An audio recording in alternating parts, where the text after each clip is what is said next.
Welcome back. મોરબીમાં ખેડૂત નેતાના stone ક્રશરની તપાસ કરવામાં આવી રહી છે, જેમાં રાકેશ અમૃતિયાના સ્ટોન ક્રશર પર રેડ કરવામાં આવી.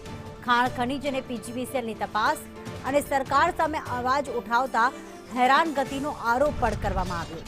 સરકાર કે અધિકારીઓથી ડરવાનું નથી તેવું તેમણે કહ્યું.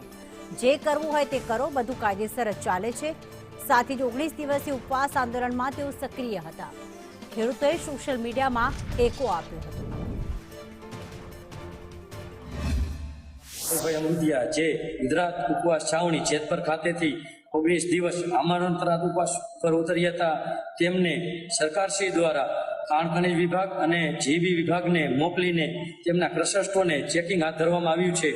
તો જો ગુજરાતના ખેડૂત સાથે ઊભા રહેલ કારુભાઈ અમૃતિયાને દબાવવા માંગે છે સરકાર તો એમને દબાવી નહીં શકે, કારણ કે તે કોઈથી દબાય એવા વ્યક્તિ નથી.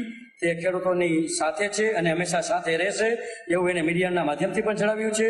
તો આપણે સરકારને જણાવીએ છીએ કે ગુજરાતના ખેડૂતો કારુ કાકાની સાથે હરહંમેશ છે, રહેશે. તો તમે દબાવવાનો પ્રયત્ન ન કરશો.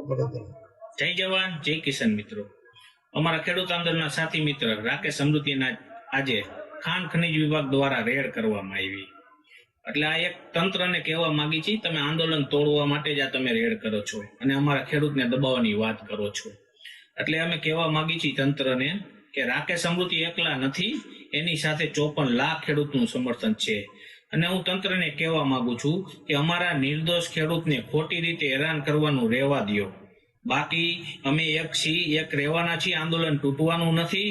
અને મોરબી જિલ્લાના ભૂસ્તર શાસ્ત્રીને હું કહેવા માંગુ છું મીડિયાના માધ્યમથી કે આજે તમે રેડ કરી સારી બાબત કહેવાય. ખોટા હોય તો તમે તારે કેસ કરો.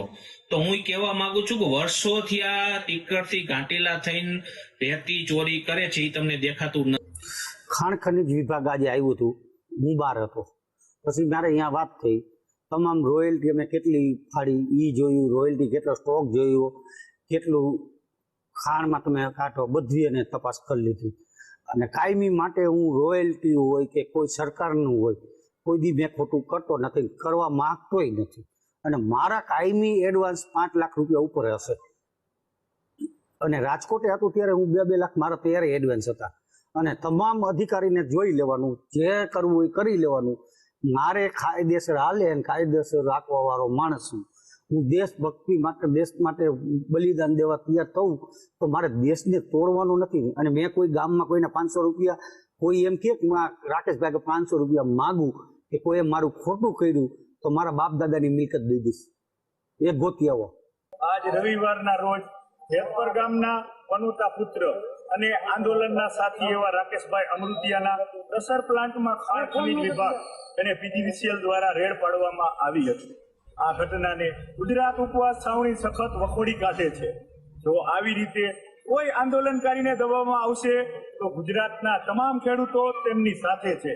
ગુજરાત ઉપવાસ છાવણી પ્રવક્તા વતી સરકારને જણાવવા માંગુ છું કે આ બધું કાર્ય કર્યા વગર જે ખેડૂતોના હકની માંગણીઓ છે એને પૂરી કરવામાં આવે.